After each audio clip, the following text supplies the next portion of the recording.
Ce que vous entendez là, ce sont les acclamations du palais du Festival de Cannes. Au moment où Michael Paty apparaît à l'écran, parce que c'est le moment où on présente l'équipe du film, un hommage rendu par le monde du cinéma à la sœur d'un martyr, Samuel Paty, décapité devant son collège en 2020, et dont l'histoire a inspiré Vincent Garand qui présentait donc le film L'Abandon hier au Festival de Cannes.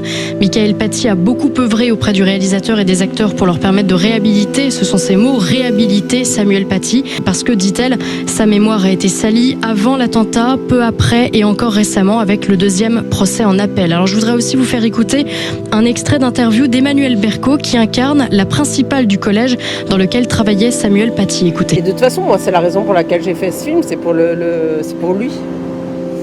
Et pour... je suis un petit peu émue. Son métier lui a coûté sa vie. Il n'a rien fait d'autre que son métier.